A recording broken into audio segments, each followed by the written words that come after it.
Le premier de nos orateurs est un économiste respecté, c'est Peter Bossaerts, qui a été longtemps à Caltech, qui est aujourd'hui aussi à l'École polytechnique fédérale de Lausanne. Et Peter s'est engagé dans l'économie expérimentale depuis à peu près 10 ans, si je comprends bien. His title was First Theory of Mind in Games and Markets. It has been changed into decision-making under uncertainty, emotion, intuition, and mathematics. So that's a broad subject. Peter, it's up to you. You have 40 minutes. Okay, yeah, thank you. Well, first, it's an honor to be here and to be able to present some of my work and work of my collaborators. As Roger said, the title has changed a little bit because Colin and I, we actually coordinated our talks to make sure that you don't see the same thing twice. I'm going to talk about decision-making under uncertainty, and it's good for the purpose of this talk to distinguish two types of uncertainty. One is uncertainty generated by an unintentional source, like nature. Supposedly nature is unintentional unless you're of the more religious type. So we're talking about playing gambles against a random number generator and things like that. Or, as you'll see later, financial markets without insiders. You don't have to fear these markets. There is a price and you can buy at it. The price does not necessarily reveal any information. As opposed to that, there is uncertainty generated by an intentional source, and the immediate example that comes to mind is strategic uncertainty. You're playing a game with somebody else, and you don't know what this person is going to do for perhaps two reasons. One is this is a game with a mixed strategy equilibrium, or another reason is there could be multiple equilibria. In my talk, I'm going to talk only about mixed strategy, mixed strategies of the opponent.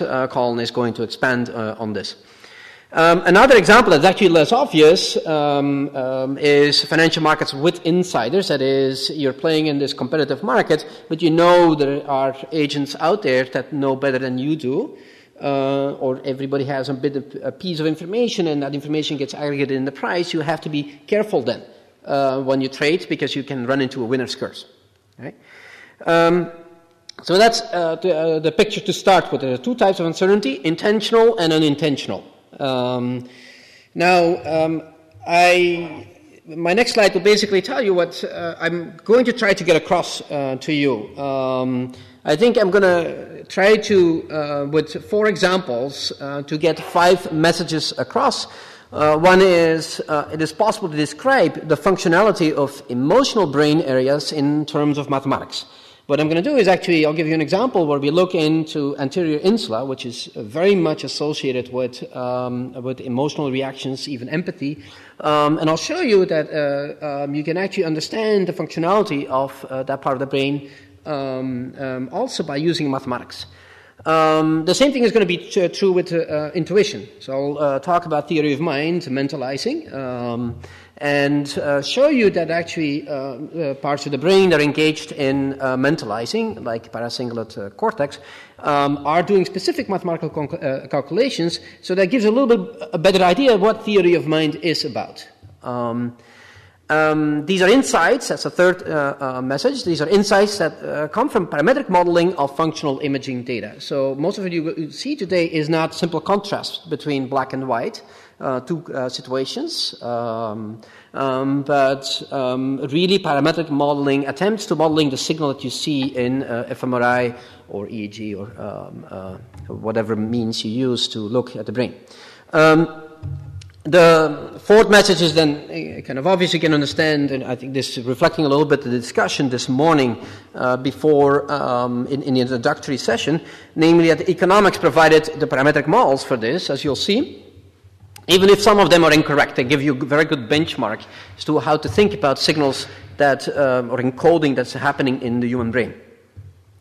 And then finally, and this will probably be the most controversial statement I'm going to make, especially with respect, because of a statement that Stanislas Dehaene made this morning about reverse correlations in the brain. I'm going to try to give you an example of how understanding functionality of brain signals allows us to see what people think, and not to say this is what really is going on, but to start shedding light on important economic puzzles, to narrow down the possible hypothesis that could be at play in a situation where basically after 40 years of research we have no idea what is going on, why people are making the choices, and how come they have certain skills or they do not have certain skills. Right? So these are going to be the 5 messages I'm going to try to get across. The first one is, I'm going to do that through 4 examples, as I mentioned before. And the first example is anterior insula. As I mentioned before, this is structure. Brain structure is heavily involved in emotions, disgust, empathy, pain. It's also very crucial in the somatic marker hypothesis of Antoine Béchara and Antonio Damasio. But recent evidence from around 2003, 2004 has shown that this brain structure has signals that seem to be tracking risk.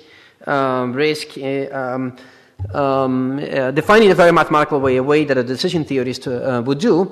And more specifically, and this is what I'm going to show you today, is a risk prediction error. This morning, Tim actually talked about reward prediction errors and how these reward prediction errors come about through a reinforcement learning mechanism. The learning rate, as he correctly pointed out, has to be modulated depending on a number of aspects of the environment, and one of them is prediction uncertainty. So how precise your predictions can possibly be, which is the volatility or the uncertainty. That of course requires the brain to be learning about risk as well. And one day, Kerstin Proishov, my former student, and Steve Quartz and I, we sat down and tried to actually locate in the brain a risk prediction error, very much in analogy with the reward prediction error that you see in the dopaminergic regions of the brain. Now, what I'm going to talk about today is not the original paper. I'd rather actually go to a very recent paper that was just accepted for neuroimage and show you what is going on there, because in fact that paper was based on a very popular experiment out there, namely the Iowa gambling task. Let me just say a little bit about the mathematics. So the traditional reward prediction error is the reward minus the expected reward. This is I use the same notation, at least for the reward prediction error that Tim used this morning. So it's the delta, and it's the reward you get minus what you expected. So the V or the nu hat is your expected reward. What is risk? One way to define risk is the expectation of the size of the reward prediction error. Is the size of this going to be small or large? And you can measure size in a number of ways. One is you take just a square. And let's call that H as hat HT. So this is basically what you expect the typical prediction error to be. And I think the French statement for this, écart type, is really captures the essence of it. It's your typical mistake you're going to make. Now, when you of course, you're going to make a mistake, and what you're going to do is going to compare that mistake that you made, the actual mistake, which is the size of the delta, with your prediction. Right? And that's your risk prediction error, CT. For a reason that we don't understand yet very well, actually, the brain signal, or at least the way you see it in fMRI, seems to be correlated more with the square root of this, or the sine square root of this. That's basically a scaling issue. Right? But the way you have to think about this is basically the outcome, the actual size minus the expected size.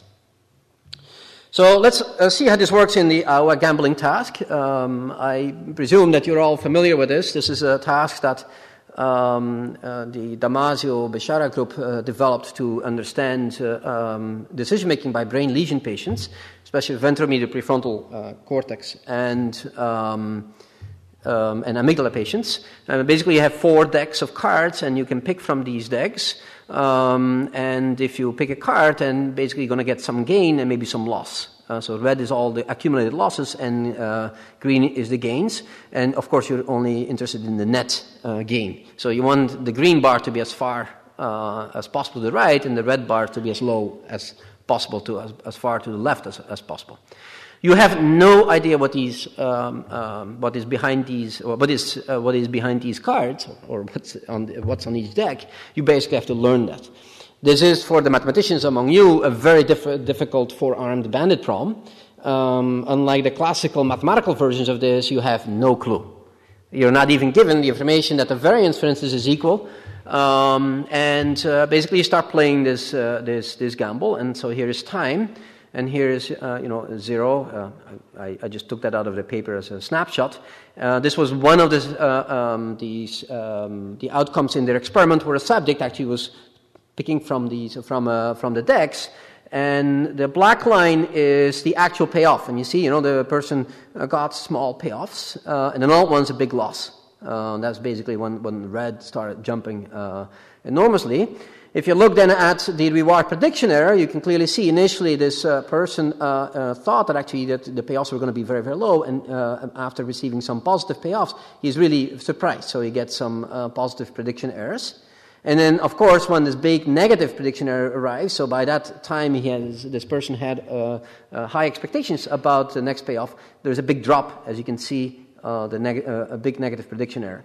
The risk prediction error is basically the size of this of the reward prediction error minus what you expected it to be, and as you can see, it often correlates positively with the reward prediction error, but not necessarily. Here, for instance, when the big loss comes, the risk prediction error is big, because evidence has accumulated over time that actually these decks are not very risky, and then all at once you get a big loss. You say, "Oh, wait a minute! I got my prediction, the size of the prediction error wrong."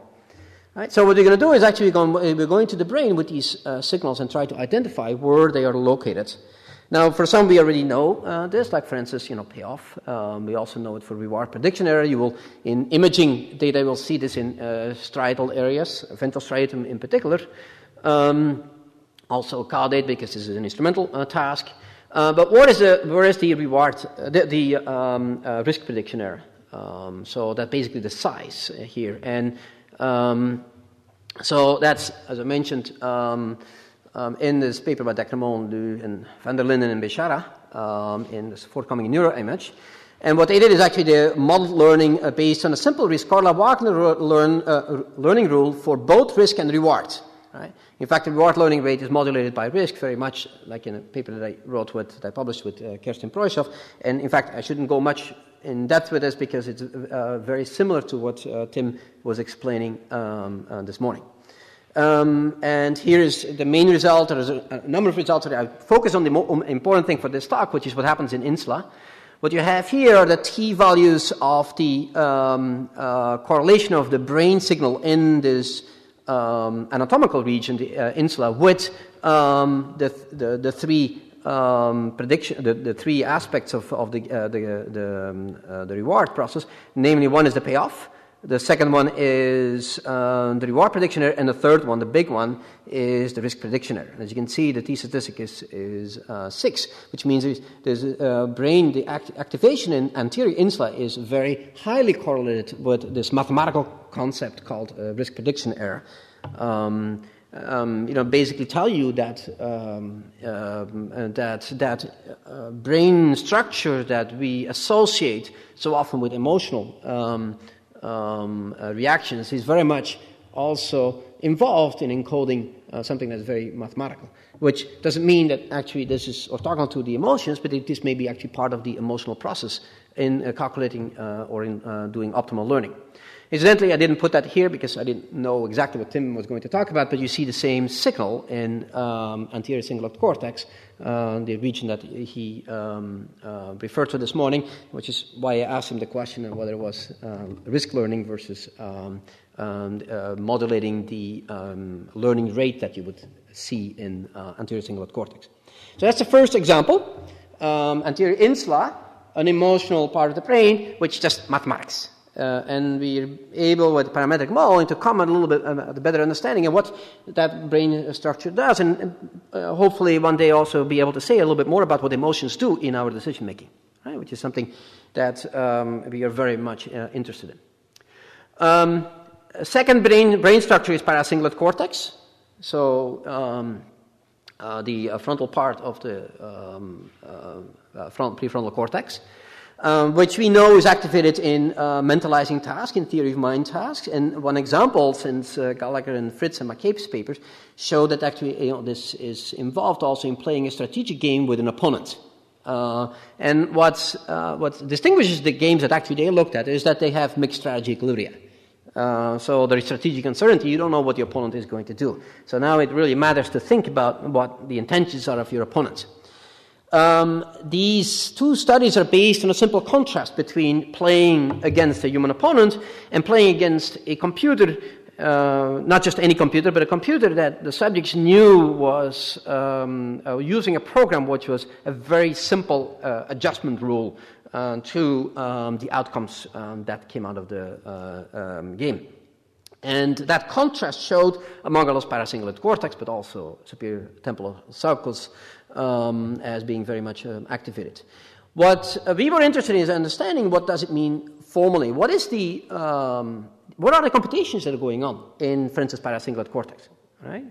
We looked actually at both superior temporal sulcus and paracingulate cortex, but today I'm going to talk about just paracingulate cortex.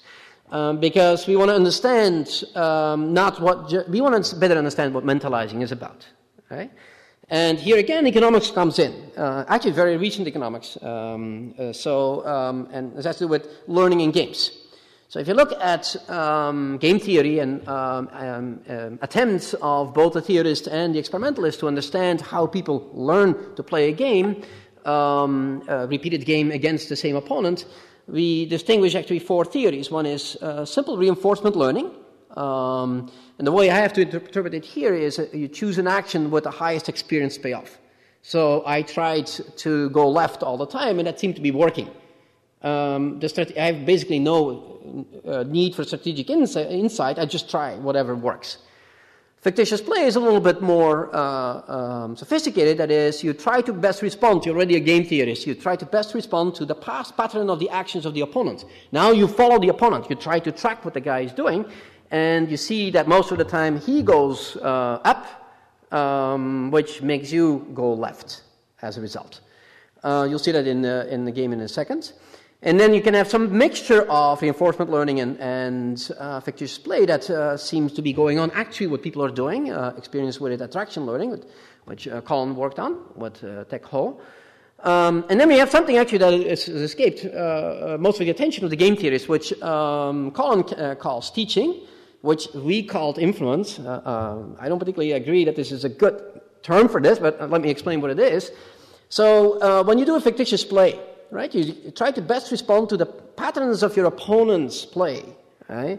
But you should, when you're playing, you should take into account that your opponent is learning as well. So you're learning about a moving target, right? So in fictitious play, you do as your target doesn't move, but in fact your target does move. That person also learns from you, for your actions. So the opponent learns as well, and what you do is going to take that into account when predicting the opponent's choices. So what you know is you're going to take an action.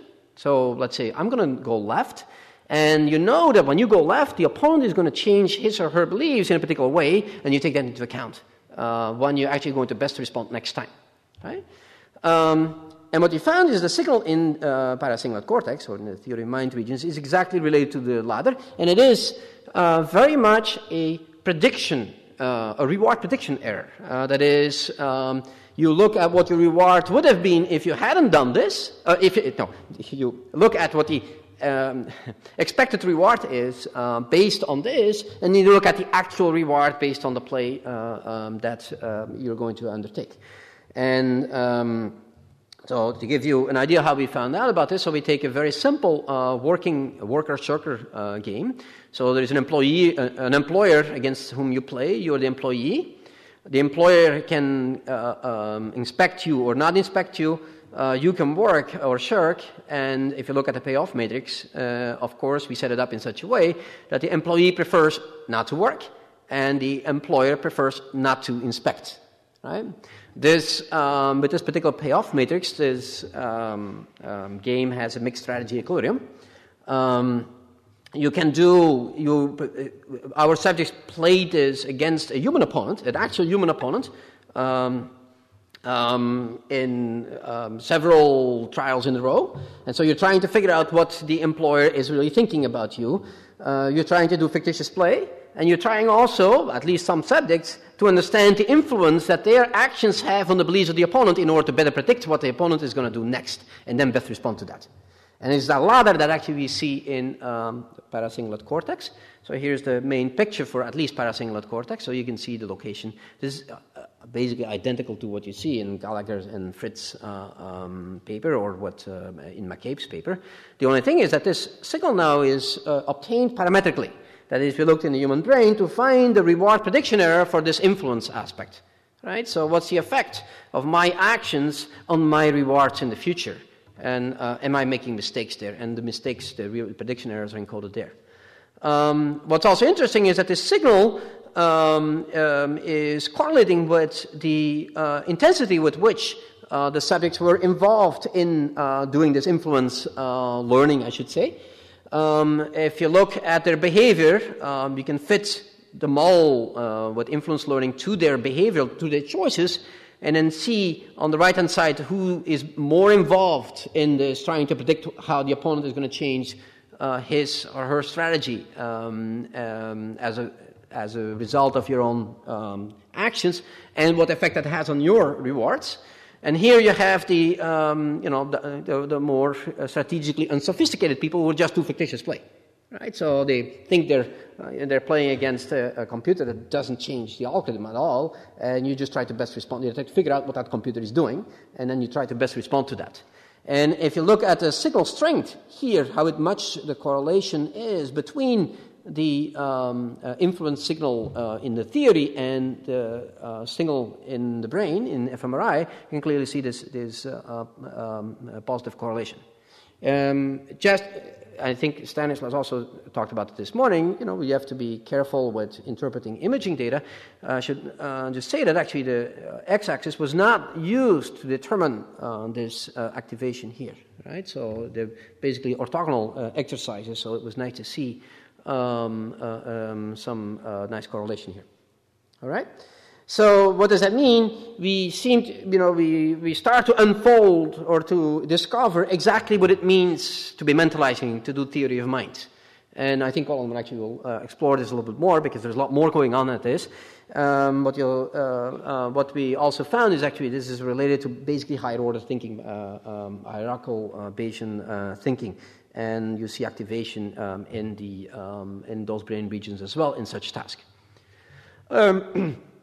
Here is the third example, medial prefrontal cortex. Ilke said a lot about this this morning. If you look at the earlier papers in neuroeconomics, I should say, it looks like that the activation in that system was more interpreted as a system 1 activation. For instance, in McClure's paper on the decision-making over time, whether you're actually going to go for impulsively for today's for an immediate reward, or you're willing to wait 2 weeks or 1 month, you see activation in medial prefrontal cortex, ventral striatum, and a number of other things, preferably when actually today's option to consume immediately is available. However, others since then, including Hilke, have shown that in fact that encodes value. So let's look at it much more closely. So we have, when I mentioned system 1, I was really referring to the dual system theory, which in Evans' terminology, in his survey paper, recent survey paper, he would refer to as a situation in which 2 neural systems coexist and provide valuations and compete to drive decisions.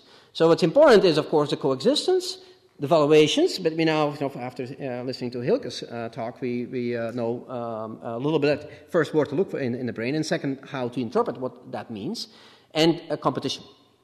Now, to really test this dual system theory, we thought we needed actually a task where first choice could be computed in two ways. So you have one option, let's say the bar of chocolate that we saw this morning, and there were two ways to evaluate the value of this chocolate bar. Chocolate bar is kind of hard to say. Certainly, it's Belgian chocolate. It can only be good.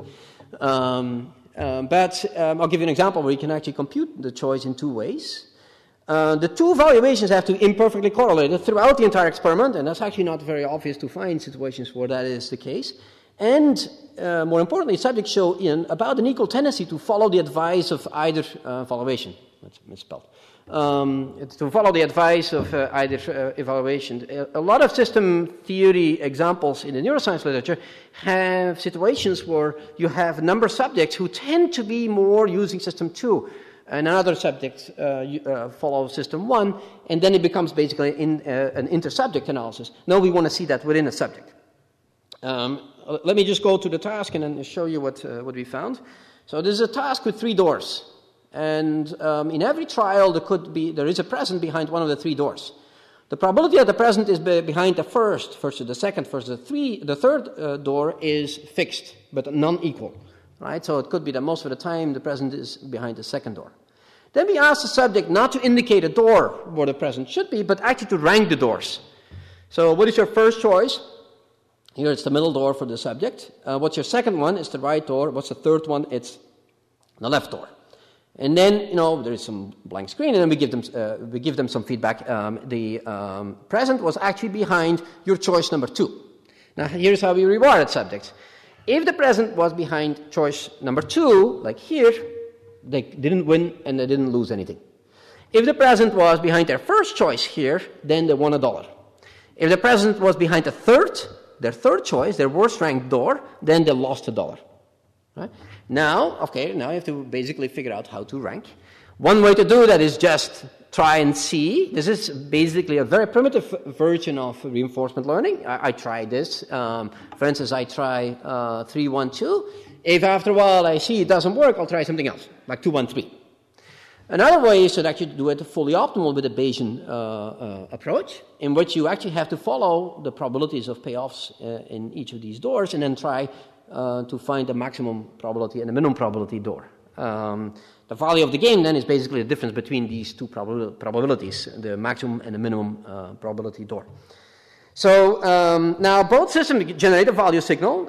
If you just try and see, the value signal will take on a certain number, and the Bayesian will actually also have a value signal. It turns out in this game, given the subject's choices, these value signals have positive correlation, but not too high. It's about 0.4. So that was a way for us to actually start studying this issue of dual systems. And to also, what was striking in this task as well was if you look at how much the subjects were Bayesians versus how much they were reinforcement learners. So what we did is we fit a Bayesian model to their choices, and then we fit a reinforcement learning model to their choices. You can see that basically everybody is on close to the 45-degree line, right? Which means that subjects seem to be, if you look at their choices, equally likely to be a reinforcement learner as a Bayesian learner. Normally, if you in other types of tasks, what you normally see is some subjects are clearly more Bayesian than others. Some subjects are clearly more reinforcement learners than others. But here we have a task where people seem to be kind of doing both at the same time. And that's how we found then 2 value signals. After having listened to Hilke's talk, you should expect this to see value signals in the medial prefrontal cortex, and indeed that's what we see. The system 1 value signal is here, the medial prefrontal cortex, just right in the middle. The Bayesian signal is there is more ventral and then also more rostral towards actually the paracingulate cortex, which is not the first time I see this in Bayesian tasks, where actually the paracingulate cortex is involved as well. You see also prediction errors. You have prediction errors from, actually, no, I don't have that slide. You also can see in the ventral medial prefrontal cortex, since I was focusing on that one, you see a signal that predicts whether the subject is going to follow system 1 or system 2. So system 1, you see this very, very nice signal. You see also signals in globus pallidus and anterior cingulate cortex. But let me focus on the medial prefrontal cortex. So you don't only have value signals, but also signals that actually predict whether the subject is going to choose according to the Bayesian versus the reinforcement learning valuation. That is, whether system 1 or system 2 predicts better the choice that the subject is going to make in the future, which in this particular case meant in the next 5 seconds. Right? So we have 2 value signals, giving some suggestion that actually there are indeed dual valuations being generated in the human brain. My final example is about reverse correlation, and this is about thinking about trading in markets with insiders. Don't think anything bad about insiders. This is not the Airbus or the Eats guys who do illegal things by buying stock or selling stock in their case before the public knew that actually the Airbus 380 production was in trouble. No, these are basically other people who are better informed about what the payoffs are going to be. It's a classical type of experiment that economists have run, including Kahn, in the 80s. And why do people run this experiment? Because we don't have a good foundation for what finance people call the efficient markets hypothesis. What does that mean for the non-finance people here? It just basically means that prices somehow should reveal or reflect the information that's out there. So, for instance, when there's a lot of inflation out there, the fact that the government announces in the past there was inflation should have no effect on the prices because everybody who feels the information, the inflation in the daily life, trades on the basis of the information, and hence the price aggregates all this information. Right? That is, to get efficient markets hypothesis in theory, in an equilibrium model in finance, you need something that's called a rational expectations equilibrium. But it has come under a lot of criticism because, in fact, that equilibrium notion requires structural knowledge of the economy that subjects and agents in the economy basically don't have. You have to know everything about the economy. You have to know all the supplies of all the securities, all the preferences, all the production, everything like that, so that you can figure out basically how they can read information from the prices. With the knowledge they do have, they won't get very far, and I should refer here to Guesnerie's work on this, where he actually shows in a constructive way what should you give them in order to at least have some chance to have something like a rational expectations equilibrium. And this is where we started. Experiments have shown invariably that even novices quickly learn to read information from prices correctly, as if they have rational expectations, right? And thus making market prices efficient. And this is a real puzzle. It's one of these things that, you set up an experiment and you bring in these undergraduate students that my colleagues in finance think they're all stupid, right? And you make them trade, and lo and behold, the price fully reveals all the information out there, which basically, according to theory, requires that each of these subjects knew the structure of the economy. And we didn't give them the structure of the economy. We didn't even tell them how many people there were in the market, what their assets were that they were holding, what their risk preferences and so were.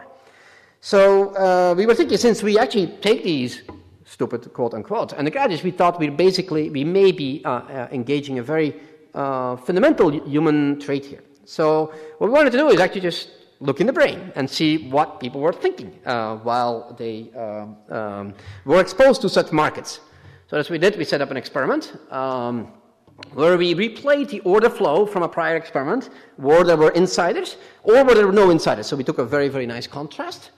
So the markets had either insiders or not. The security paid 25 cents on average, a maximum of 50 cents, and a minimum of 0. And so we have the two conditions, as I mentioned, insiders and no insiders.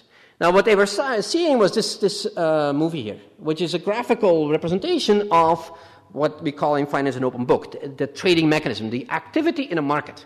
This is basically in a graphical display what's going on every day on Euronext here in Paris, for instance, on the stock exchange. which is bids to sell. These are the red bids, and the prices are right in the middle of the circle, and bids to buy. And these are the blue bids, and the prices are in the circles as well. Once in a while, some of these bids turn green, which means a trade takes place.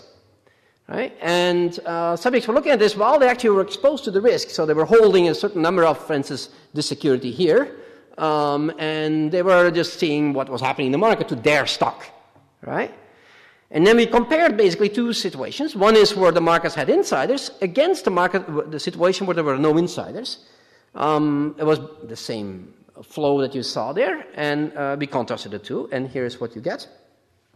From this contrast, there are only three regions that remain, which is, paracingulate cortex here. You see amygdala, and you see middle to posterior insula, something you saw this morning in Hilke's experiments as well. There's something interesting to say about the amygdala here, because that was quite surprising. We found this, but also we see paracingulate cortex. So that brought in, this is the activation, actually, I should say. This is the contrast of insiders against no insiders, but it's the signal that's modulated, again, parametrically, by how far the transaction price was from 25 cents. And remember, 25 cents was basically the unconditional payoff. So if you see the price move away from 25, it must be that there is actually some insider information being revealed in the price. When there were insiders, when there are no insiders, that is not consequential to you. You don't really have to think about this. So we see this, and you saw before in my talk paracingulate cortex. Of course, immediately to mind leaps this idea. Maybe that's mentalizing. So is this theory of mind? But of course, there are alternative hypotheses. This is what Stanislas said this morning. You have to be very careful with reverse correlation. It could be, very, very different situation. So what we did is we went back and tried the following behavioral study to get to determine whether actually there is some idea of mentalizing going on here, that this is the skill that people engage. So what we do is we actually run a financial market prediction task now, a separate task, where insiders are present and the subjects have to predict stock price changes. I must say I was perplexed how well our subjects were able to do that when they were insiders. Again, that confirmed this idea that people seem to be, seem to be engaging them in a task that humans naturally seem to be very good at. Then we, actually I said hide their tasks, we give them two theory of mind tasks. One is very similar to the market prediction task, so we have a graphical display. It was the Hyder movie. And then we give them also, for the fun of it, I think Colin will talk about this as well in games, we give them a math and logic task. In fact, the test that they use in, I shouldn't say Wall Street, but you're in Paris, right? So what they use for the traders here to determine whether they're going to be good traders or not. And there's basically a bunch of math and logic questions. We always pay for performance, and what we find that there is a strong positive correlation between how good they are, this is the scale, the performance scale, in one of the theory of mind tasks, and here's their trading performance. And whereas there is no correlation between how good they are in trading and how good they are in math. There is no negative correlation, but there is none, no positive either. Math and logic. So confirming this idea that maybe actually what's going on is mentalizing. We're not done yet. We need to really, get a little bit further. We know that theory of mind, or one of the conjectures out there is that this, has to do with pattern recognition. Well, that's a mathematical task. You have to ask yourself, what are these patterns in markets with insiders that they look at? And we really don't know. You would think that after 40 years of finance research, we would be able to distinguish, at least mathematically, between a market with and without insiders, and we didn't. So that we sat down and went back to our experiments and tried to figure out what distinguishes these two markets, and we found indeed a pattern that people could rely on to get at insiders. This is called in the trading literature and the financial econometrics literature GARCH. Basically what it is volatility clustering. Right? So the size of price changes are very, very persistent when they're insiders. They're not when there are no insiders. Right? Here's the evidence. I don't have time to go into detail. I just want to summarize here what these four examples tell you. So first, it's possible to describe the functionality of emotional brain areas in terms of mathematics. See the anterior insula. We're trying to do that with amygdala now, which is a much tougher task. Intuition is also math. You can see that the mentalizing in the paracingulate cortex, and when you have to play a game with mixed strategy, you can pinpoint exactly what is going on there in paracingulate cortex. These are insights from parametric modeling of functional imaging data, as opposed to these simple contrasts, as you saw in the dual systems approach. The early papers, like McClure's, looked at simple contrast. Later papers, like including Hilke's, do parametric analysis, and then you find much clearer evidence of what is going on. Economics provided the parametric models. You see that in the teaching and influence model of learning in games that Kahn actually worked on and Dahl worked on. So there were basically two economists or two groups. And then finally, understanding the functionality of brain signals allows us to see what people think and hence to start shedding light on important economic puzzles. And I see this work on thinking about trading and the implications for the efficient market hypothesis. It was a long-standing puzzle, and it cuts at the foundation of modern asset pricing theory in finance. Thank you.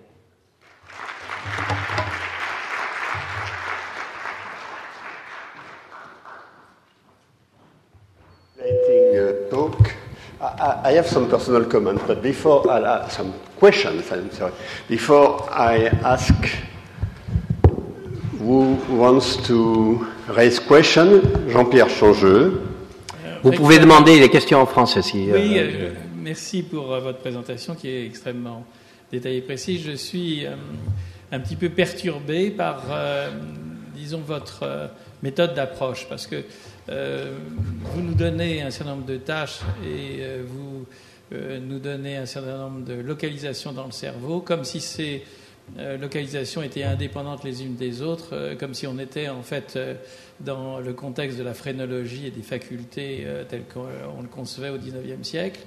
Et évidemment, c'est pas comme ça que le cerveau fonctionne, puisque tous ces divers territoires que vous avez mentionnés, le cortex parasingulaire, le préfrontal, l'insula, etc., sont tous en fait reliés les uns aux autres et contribuent à, disons, un fonctionnement cérébral différencié et global en même temps. Donc, est-ce que vous avez essayé de mettre ensemble ces divers résultats que vous obtenez sur le plan de l'imagerie cérébrale avec une théorie, disons, je ne veux pas faire une théorie générale de la neuroéconomie, c'est pas ça, et du fonctionnement cérébral, mais au moins essayer de voir dans un certain nombre de cas si vous arrivez à cibler une tâche particulière avec, je dirais, la population de territoire que vous avez juste mentionné. Est-ce que tu peux répondre en anglais? Ça va? Comme vous voulez. Okay. So my four examples actually focused on particular regions, as you said, and as you quite rightly said, you cannot really look at them in isolation. We are very much interested in brain circuitry. In fact, in one of these papers, we exactly did that in the mentalizing paper in the games, to try to understand what the signals in, let's say, striatal areas affect them, the signals in medial prefrontal cortex and in paracingulate cortex. So no, we are very sensitive to that. That's absolutely true. As to the second part of your question, as to whether we're going to be able to come up with a theory of neuroeconomics, that is, of course, very, very early, but I think we can be optimistic because at least we start understanding much better what the emotional parts of the brain are doing, and I'm going to use economics language. We will get a better understanding as to where we have to put emotions in our theoretical models. Where are they already subsumed by the mathematics, and where are they missing, right? And that's basically, ultimately, hopefully in 5 years, we'll be able to come up with very good models to address that, thanks to the imaging results we have here. The learning process in a game, in a very famous game, the confidence game, some authors observe that we start by just observe the other, and after expected, and we shift at a certain time from expected value to from observed value to expected value. Do you Can you explain such type of system, extend it in your view? One, that is my first question. Second question is about events to systems.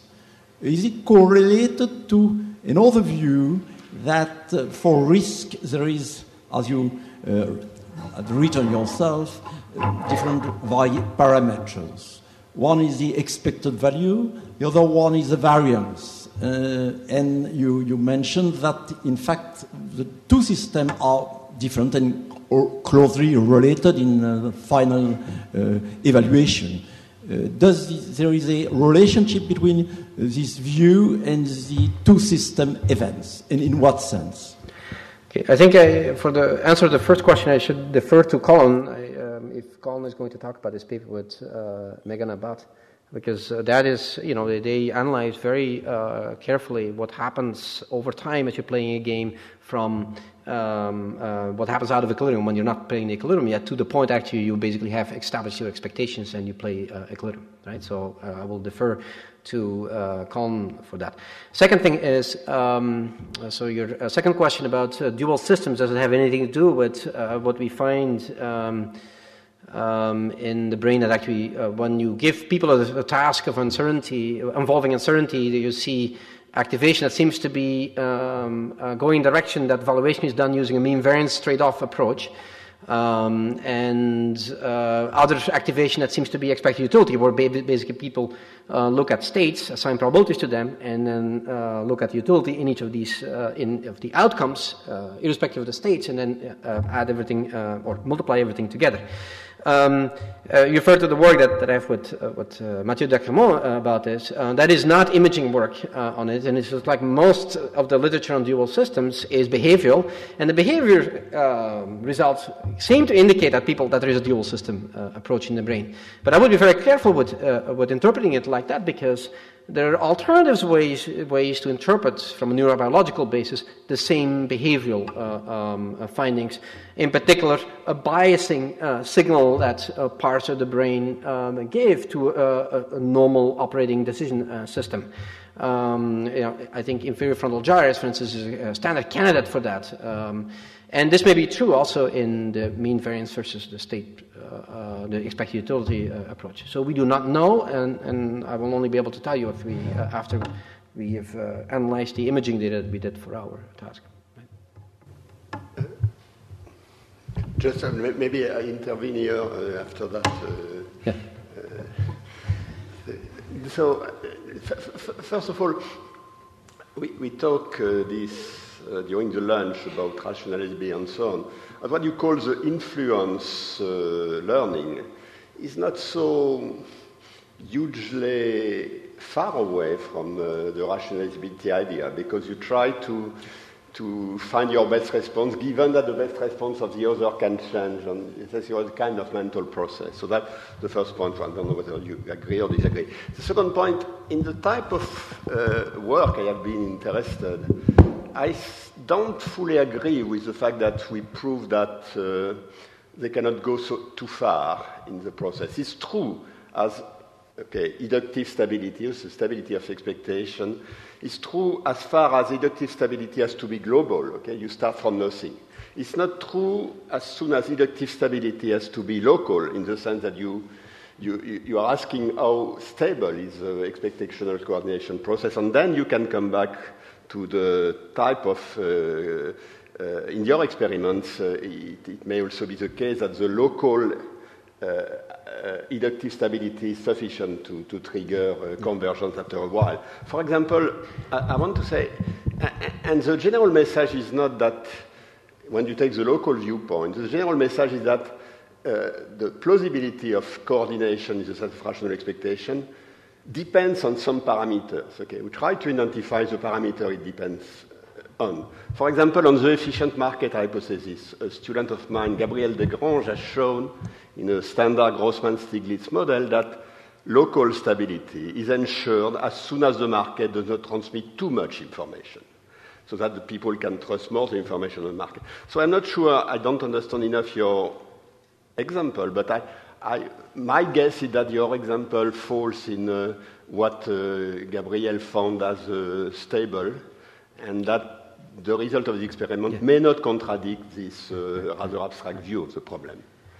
To react to the first comment, I think Colin will talk about rationalizability and belief hierarchies. Correct, Colin?